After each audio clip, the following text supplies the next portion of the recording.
Good morning, everybody. Happy Friday. Can I get a sound check? Can y'all hear me okay? Give me that thumbs up or wave.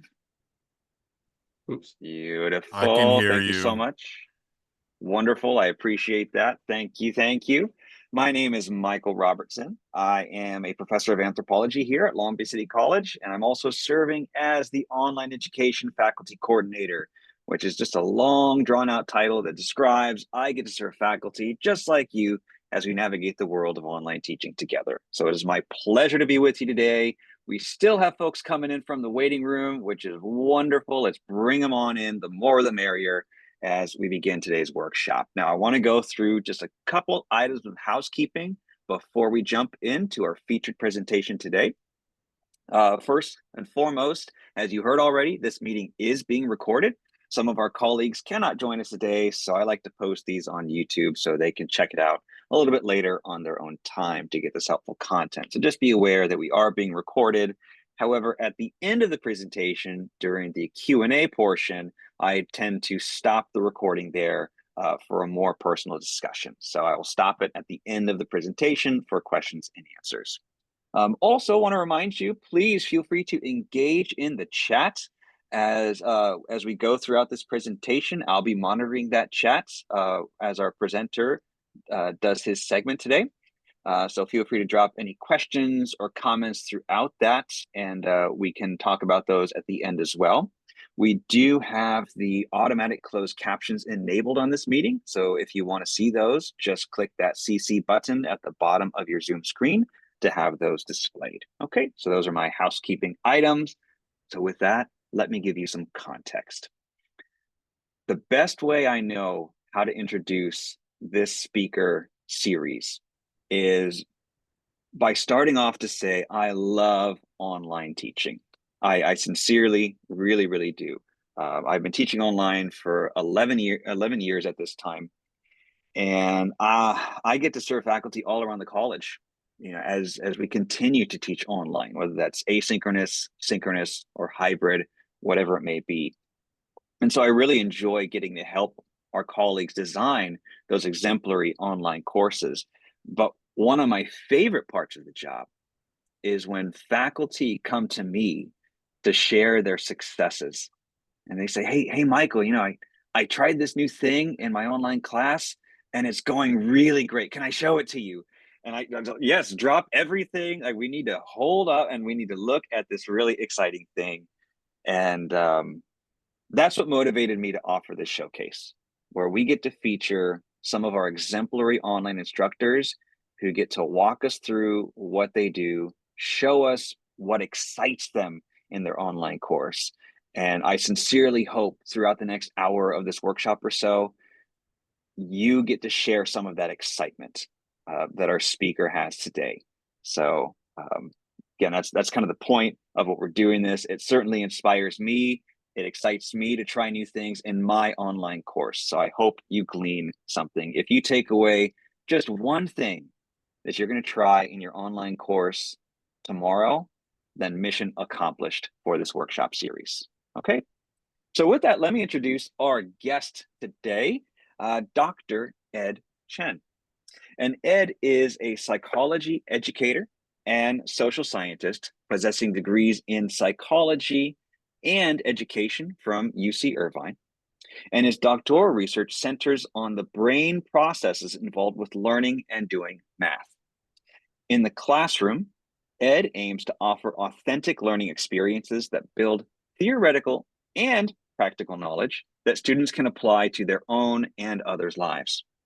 As a graduate student, when COVID started, Ed was part of the student task force that helped create, or that helped faculty at UCI transition to online learning and teaching using Canvas. And he was largely self-taught at that time on how to use Canvas. Since then, he's become a full-time faculty here at Long Beach City College. He's on our online education committee. He serves on our Long Beach City College Peer Online Course Review, or POCR team, and underwent the POCR process with his Psych 1 course last year, which is what he's going to share with us today. So let's put our digital or real hands together for Dr. Ed Chen. Thank you for being here with us today. The floor is yours. All right. Thank you, Michael. Thank you, everybody, for coming today. As Michael mentioned, I am a tenure track faculty member. This is my second year in the psychology department. I share a lot of the same sentiments with Michael with my love for online learning and online teaching. So I think it's time we just get started and take a look at my course. So just as a brief precursor into what we're going to be looking at today, this is going to be an intro to psychology course. This is an 8-week version of the usual 16-week class that I would have. So just keep that in mind as we take a look at it. Just give me a second here.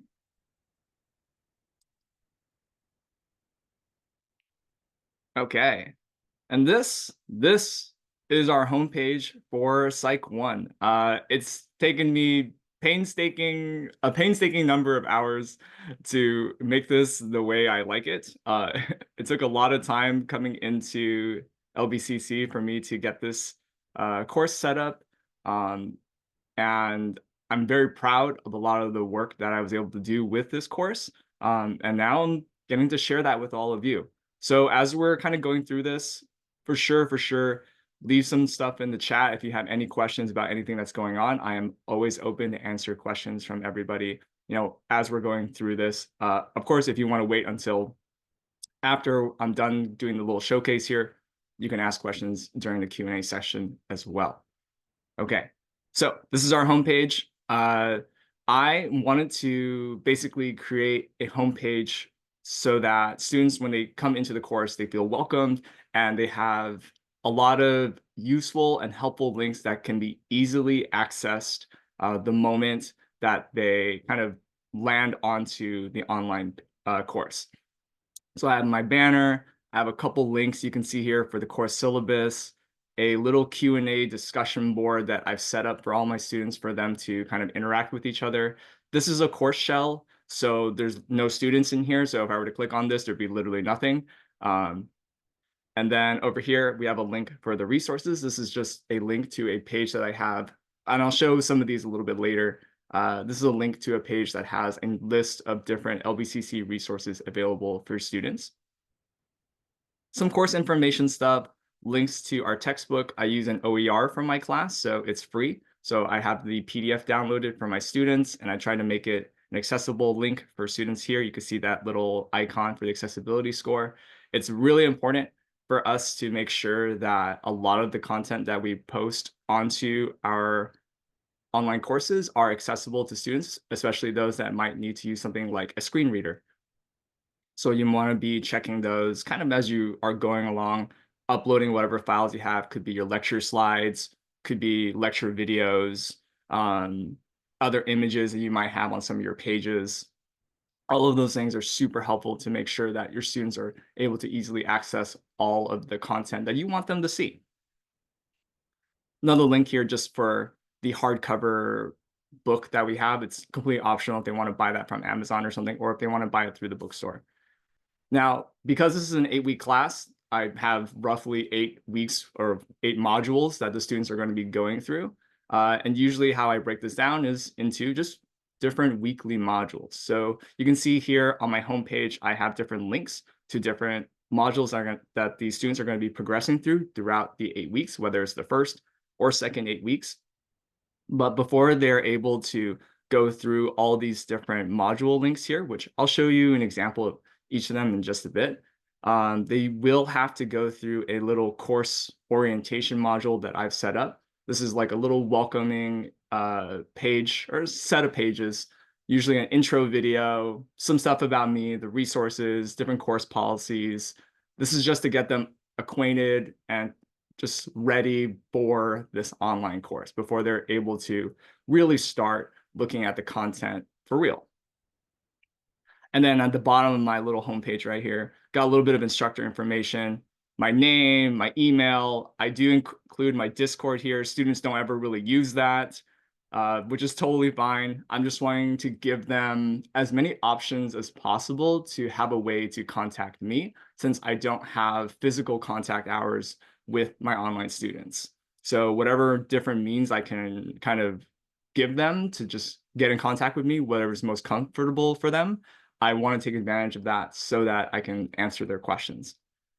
However, obviously I can't be awake 24/7 because I like to sleep and I like to get my rest. So I don't want to be responding to emails or messages when they're past usual working hours. Sometimes I might, most of the time, no. I will tell my students, and this is part of my larger communication policy, that I'll probably respond within the day, usually pretty quickly, within a few hours. But if I haven't gotten back to them within about 2 days, I'd let them know that they should probably email me again because I might have forgotten through my giant pool of emails that I get from students from time to time. Okay, so what I'm gonna do now is I'm actually gonna show you the course orientation module that I've set up for my students, and then I'll show off just one of the content modules because all the content modules have the exact same format. They just have different content.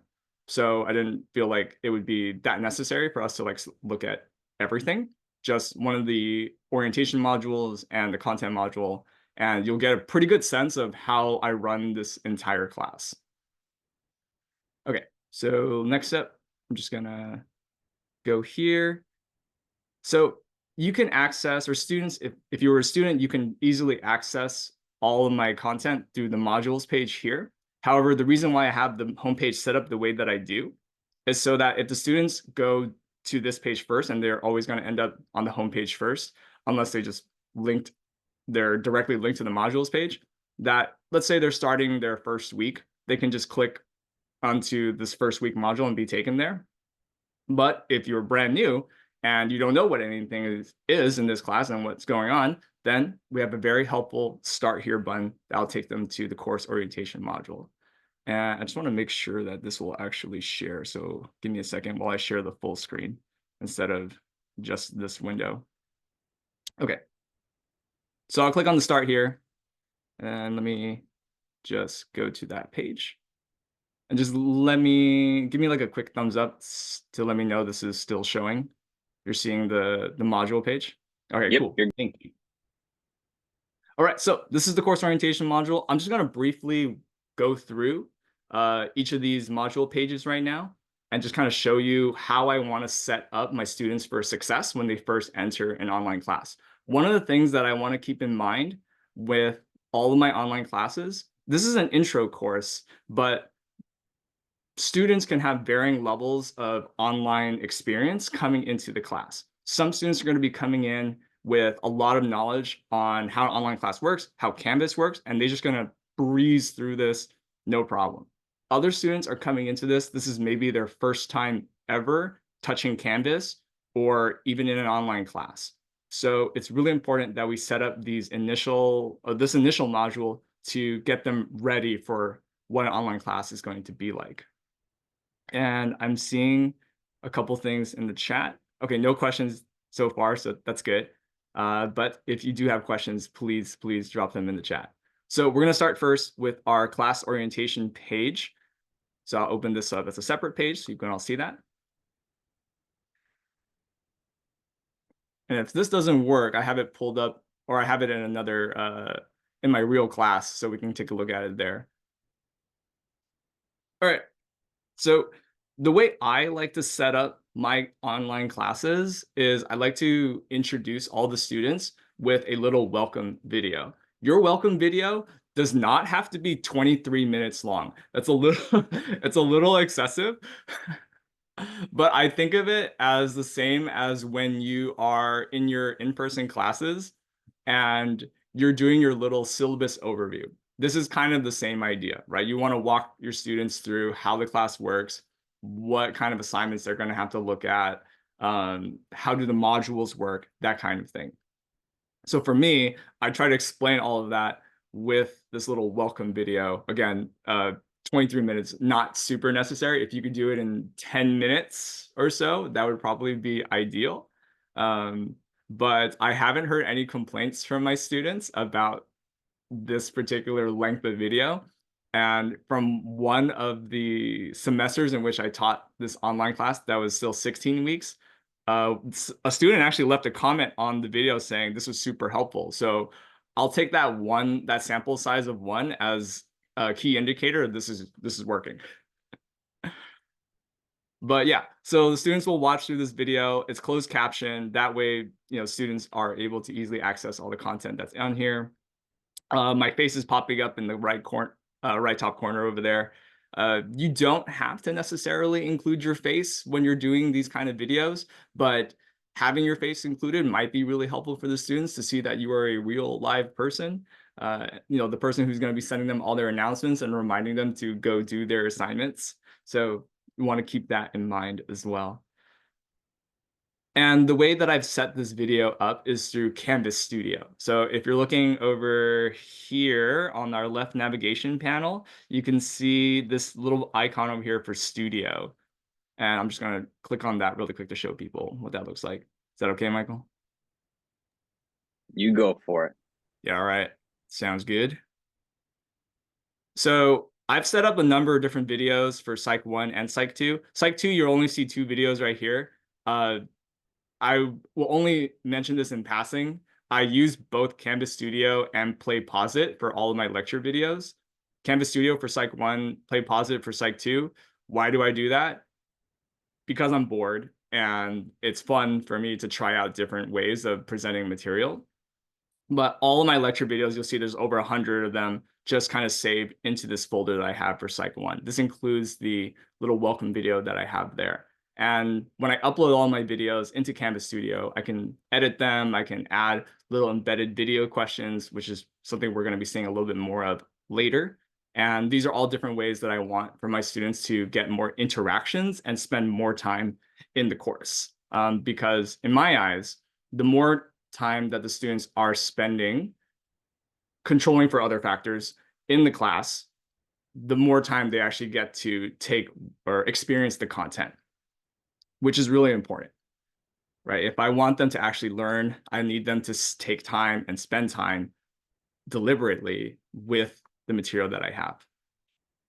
But yeah, so that's Canvas Studio. That's where all these videos are coming from. I just kind of embed the videos in here. And if you want to see what that looks like, let me just show you. Let me hit the edit page so you can kind of see what that looks like.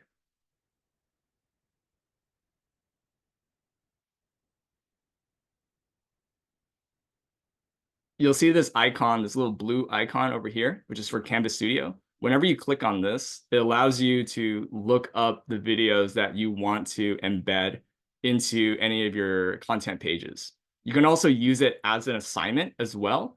I believe if you want to do that, you actually have to use, I'm trying to remember. I don't remember if you actually have to use the Canvas Studio icon or if you set up as an assignment first and then you embed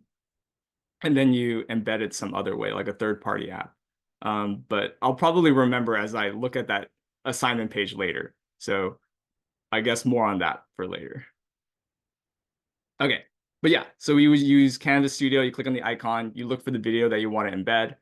Sorry, I closed it, but we should probably go and actually look at it. So I go into my Psych 1 videos, or if I know exactly what the video is going to be called, I can just look up welcome video.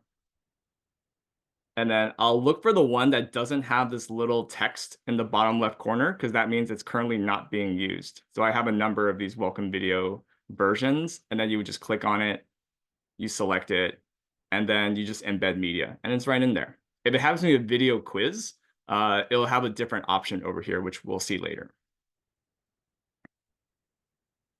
And then I'll hit cancel, so I don't accidentally change anything on here.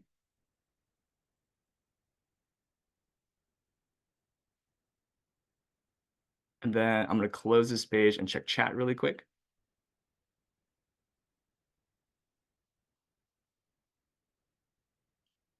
Okay, I see a question from Jasmine. Do you feel that breaking up a video like this into smaller videos would be more digestible for students?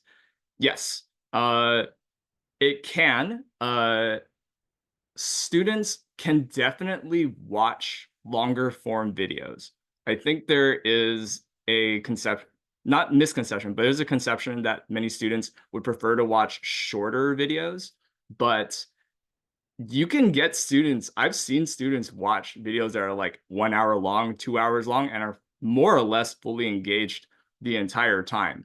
it just really depends on the presentation itself of the material to keep them engaged within it, or other things you can do to keep them locked in with that video. I notice there are video essays on YouTube that are extraordinarily long that Yes. my children are watching. Yes. So it's definitely possible that they can keep their attention span going way longer than 10, 15 minutes. Will they always? No, that doesn't happen because attention is a finite resource. But we can, if we do a really good job with our presentation, get them to stay on with us for as long as we can. And then let me see if there was another question. No, okay, no other questions right now. All right, so that was one of our main pages that I thought was really important to have, right? This welcome video, get them situated with everything that's going on within the online course. One of the key kind of policies that I have, not really a policy, but just like a practice that I have with these different modules that we're going to be seeing later, is that I tend to open them, but I open them weekly and try to open them a few days before the start of the next week. That way, students who are working ahead, they are able to stay ahead, but I don't want it where it's a complete Wild West where they just kind of pop around, go to different weeks and complete assignments sporadically. I want to try to limit that as much as I can just to keep everything within roughly the same pace, or everybody roughly within the same pace. That's just a personal thing for me. So next up, I have my meet the professor page. This is really important to have for online class because your students need to know that you're a real person and what kind of person you are and how you kind of come off personality wise. That might be important for some students because, for an in-person class, part of the experience for them is their interactions with you. So giving them a little bit of that in just like a meet the professor page gives them a sense of, okay, is this an instructor that I can trust? Is this an instructor I can really feel like I can connect with and learn from? Someone that I can ask for help if I need to, right? So lots of different information. This includes like office hours, your email, phone number if you have it, right? Little fun facts about you, whatever you want, just so that students can see you as a person instead of just some bot on the other end of like a computer that's just grading assignments, which you're not, obviously. And then a number of other things like my communication policy, which I mentioned earlier. I do have this one thing that I like including in all my communication policies, especially for an introductory level course, which is this little block of text right here, how to refer to your professor. I've had many students email me and call me Mr. Chen, which is fine, but I'm not a K-12 teacher anymore. So I want to make sure that students know how to refer to their instructor. Some people are going to care more about this than others, and that's okay. Some people just don't care about it at all. That's totally fine. But if you have like a doctoral degree, I want to let students know that it's totally fine and sometimes really cool and will make you feel real good if they call you doctor. But otherwise, calling them professor or calling you professor is a good show of respect for you and the work that you do. And then, of course, some additional links for technical help and all that good stuff. You'll notice that I've included links pretty much all over the place for anything that the students might, have some kind of problem with or issue with, like changing their pronouns for their names, getting technical help, which you're going to see a whole lot of this technical help sprinkled throughout the online course. So links to Canvas help, links to OLET, to the student help desk for Quest, the little online tutorial, like how to use Canvas for students.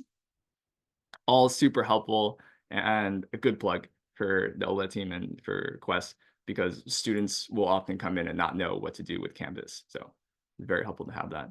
I'm seeing a lot of chatter in the chat. A lot of that's me trying to address some side questions, Ed. So you're doing great though. All right, awesome. And then let me just make sure I'm still good on time. All right. Cool, cool.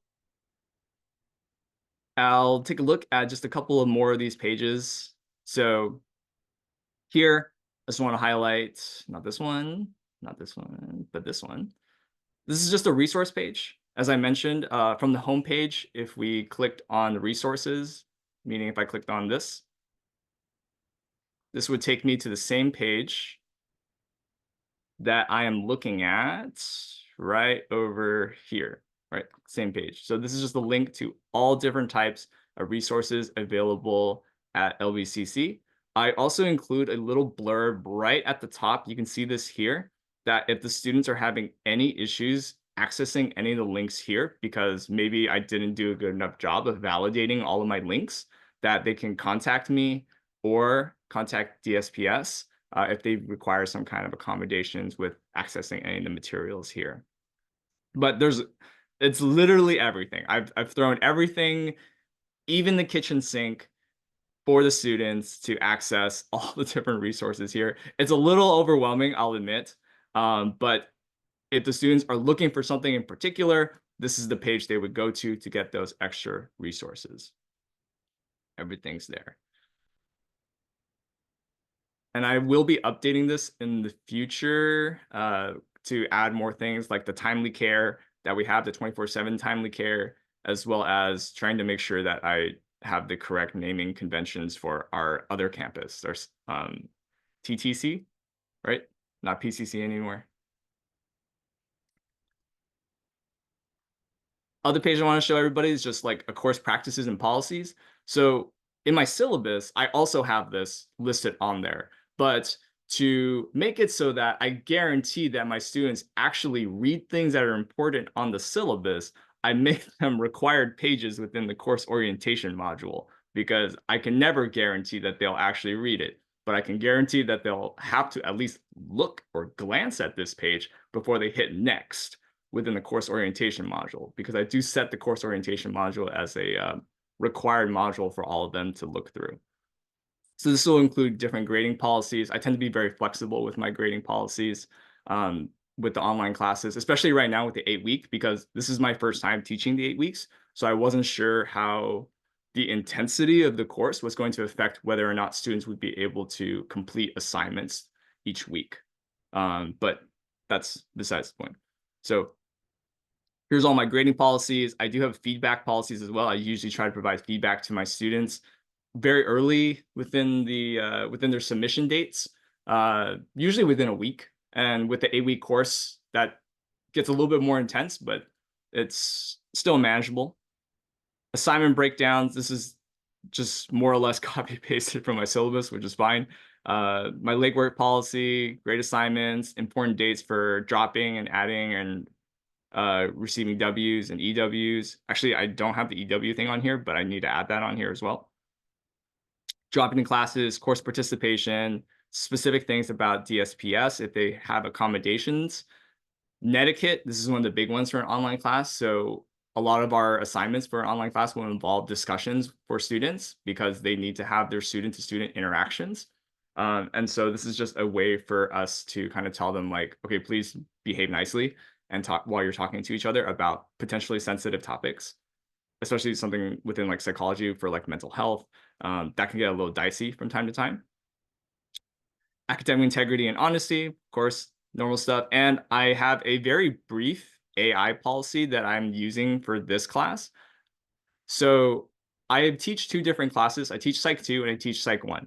For Psych 2, I have some AI tool usage within the course because we do a lot of heavy writing within the course and a lot of research. So it helps to have some AI tools to help us kind of get the ball rolling for my students.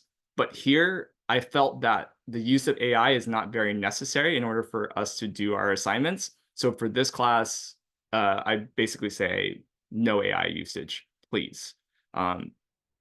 It's from my eyes and from my reading of student assignments, it's pretty easy for me to tell when a student has used AI tools to write their answers. I tend to be a little bit more lax if it looks like it's kind of a mixture of the two, like they've used AI to kind of support their writing. But I've had many different occasions where it's just pure copy pasted from ChatGPT, and those usually will get a 0 pretty much from outright.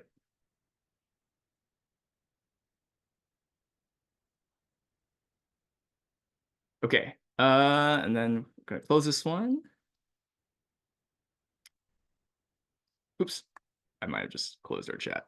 That's fine. Okay, so then the last couple of pages, I'm not gonna spend too much time with. This is just a course calendar that walks us through the students, like the week to week, what they're gonna look like. For an 8-week class, things are a little bit more condensed. And then this is a tips for online success. I like to include this page specifically for the online class because this allows them to kind of see all the different recommendations that I have for what will help them be successful when taking an online class.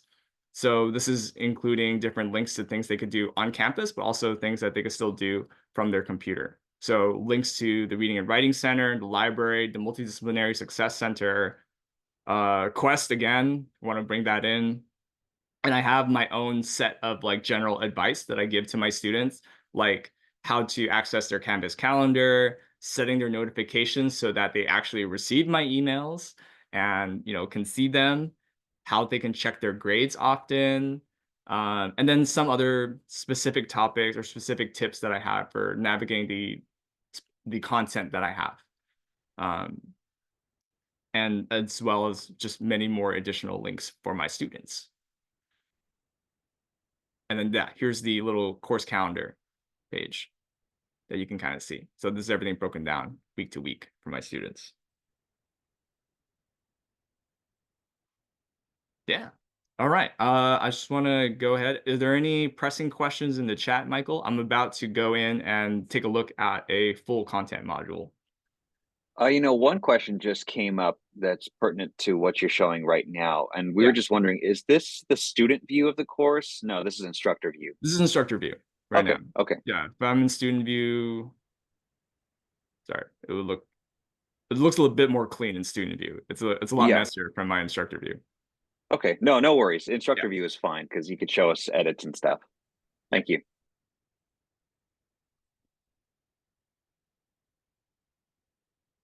All right. I'll close these for now.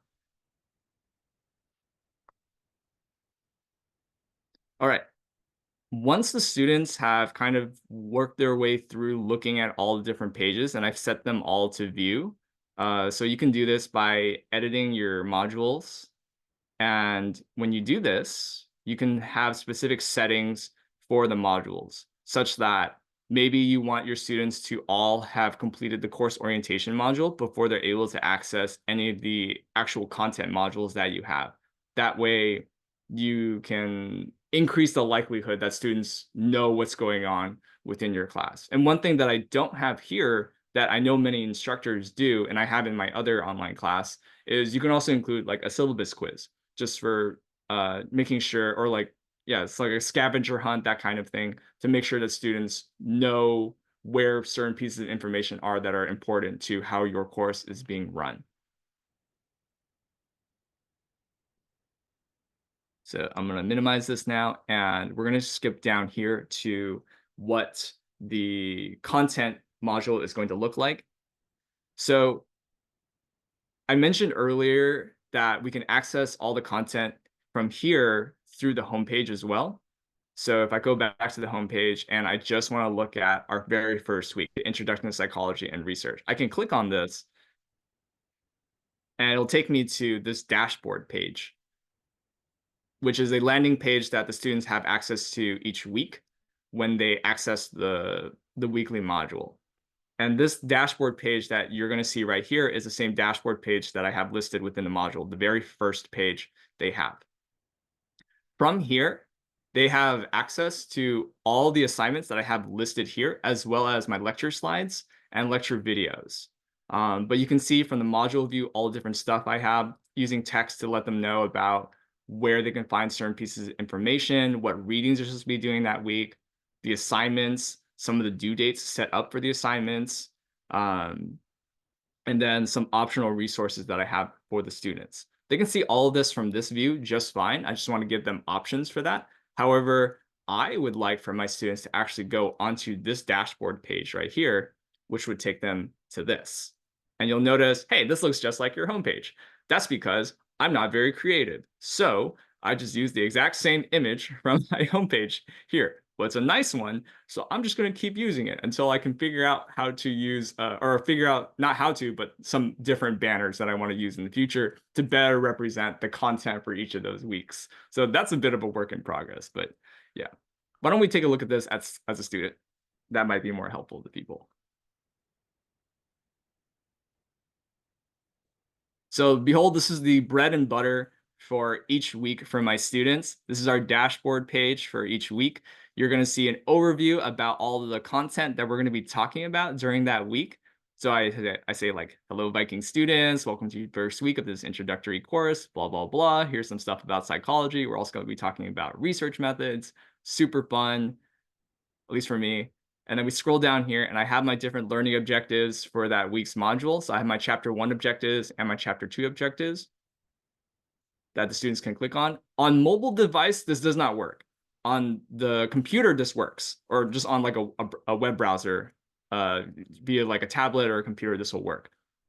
This is usually just do some HTML coding. You can get this to have like different tabs. Michael has a lot of these kind of different pages on a lot of his training courses, and OLED does too. They're all very helpful.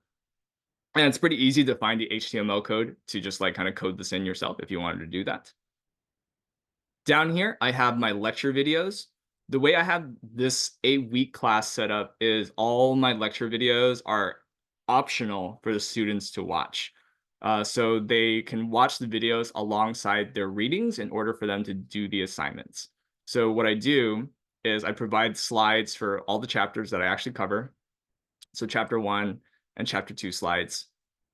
I have recommended watch dates for all the videos so that if the students want to maintain a certain pace within the course, this is my recommendation for when they want to do this, but I have no due dates set up for any of these videos.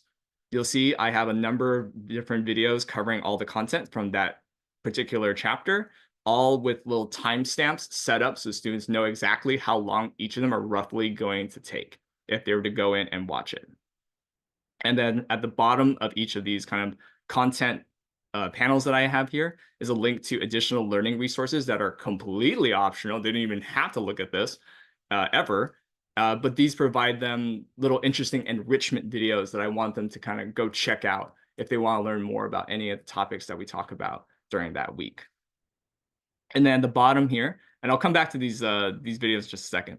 And the bottom here, just my list of assignments with their due dates so that students know, hey, here's when stuff is due. And here are links to all of those assignments for you to go and access. And with this particular week, since it's the first week for an online class, I needed all my students to participate and actually do a number of substantive assignments so that I know that they're real and not bots. Because one of the things that happened during this first 8 weeks was I had 40 students enrolled in my 8-week online course, and about 16 of them turned out to be bots, which is really weird. I was not expecting to have almost half my class be bots, but that was it made it a lot easier for grading afterward after we passed census.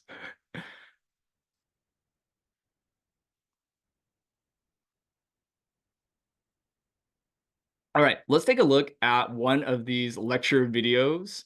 They're going to be basically the same across everything. So I'm just going to show you just one, and you can see what they kind of look like.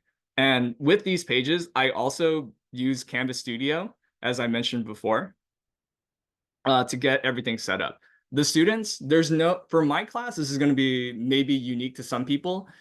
I don't have pages for reading. So a lot of online classes have pages set up where students will read some stuff, they'll see images, maybe there's a video on the page as well. The way I set up all my content is via these lecture videos. So it's almost like you're still going into class, just that the class is just online in this kind of more virtual format. So instead of the reading happening, they're just watching through all my lecture videos. And the reading from the textbook just happens to coincide. So that's something they're doing outside of watching these videos. Every lecture video page that I have includes instructions on how to work with Canvas Studio. For a lot of them, this is going to be their first time using Canvas Studio in the first place. So I provided a lot of support and instructions for how to actually use the studio videos and the embedded quizzes that I have on there. And accompanying all the videos that I have, I include the unit level objectives that these videos are trying to target. So like by the end of this video, you should be able to do these kind of things, right? And these unit level objectives, I just rip straight from over here, from these objectives that I have in the module dashboard page. And so you'll see this is just like with our welcome video. I have my lecture video set up here, a little description about it. I can get quiz results. Oops, there we go. Sorry. From the videos. The way I have these videos set up is, let's not listen to my voice besides, this one for a second. Just gonna wait for that to load. Hello there, Ed. Oh, shush, Ed. So I'm just gonna drop that volume down. This is the first video that they would be watching within the course, and you'll notice that it's roughly about 10 minutes. So I'm trying to keep most of these pretty short, because I want to break up a large lecture. Of course, I mentioned earlier, students could watch really long form videos if they're really engaged, but I wanted to mimic a lot of what it would look like in my sorry, not my online, in my in-person class. So I have short lecture segments that I then want to break up with either an activity or a little review question that I do in my in-person classes. So to kind of mirror that here, I have short-ish videos, usually around 10 to like 15 minutes, sometimes a little bit shorter, sometimes a little bit longer. And then at the end of those videos, I give them a little question they can do, and a little embedded video question that the students can answer, and they can rewatch the content to go back and try to find where the answer is, or they can just answer, get it right or wrong, get feedback from me, and then from there they can just retake the question. Because these embedded video quizzes are optional, they can do this as much as they want, and I have it set up just so that they can just learn something out of watching these videos and not tie it directly to their grades. In the past, I have tied it directly to their grades, where I've made these pages as actual assignments. But the problem I noticed with doing that was that it kind of flooded students' assignments. So imagine you have 5 lecture videos, and each of them are assignments that you want them to do for like 1 point. It doesn't seem like a lot, but when you look at the assignment list that students will then get on their calendars, it starts piling up as this very long list. And in some of my chapters, I have maybe 8, 10 videos. So that looks very overwhelming for a lot of my students. And while I didn't really get any complaints about that, I felt that it would have been better to have these as optional videos instead, so that it didn't flood their calendars and they could focus on the major assignments, which would be like discussions or other written assignments, or even the quizzes that I have set up. So then here, let's say scientific study of the mind and behavior, hit continue. And I then, after they finish that, hit submit quiz. And then Canvas Studio will let me know if I got it right or not. And I give a little feedback for each one. So this one's right now, I got it correct. So it'll say, that's right. Great job. If I got it wrong, it would have told me to go back into the video and give it another try, watch it again, and try again, to encourage students that, hey, you're going to make mistakes. That's totally fine. Just give it another go.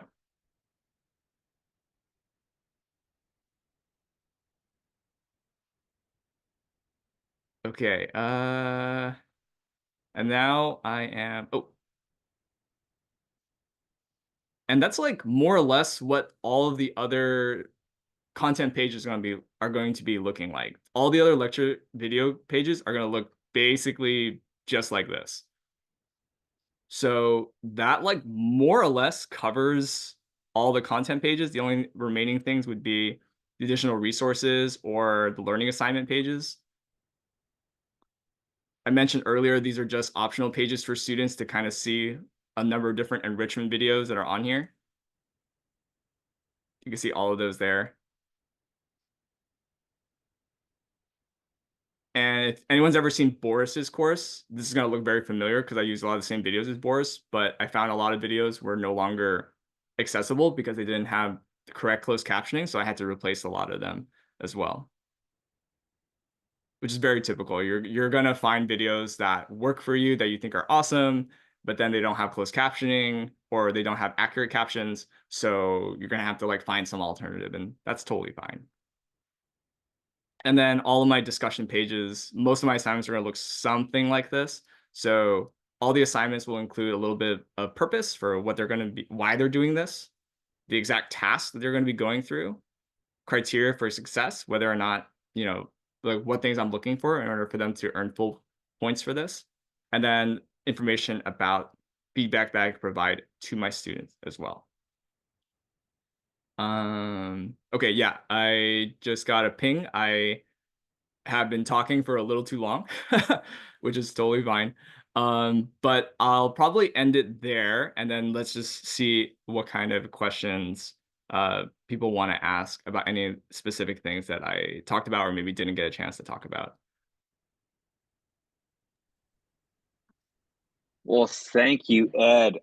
Let's pause for a moment and give Ed another round of applause for sharing all of this hard work with us today. Gosh, I saw so much that I'm like, ooh, I could try something like that. So I hope all of you did as well. I want to jump into the Q&A.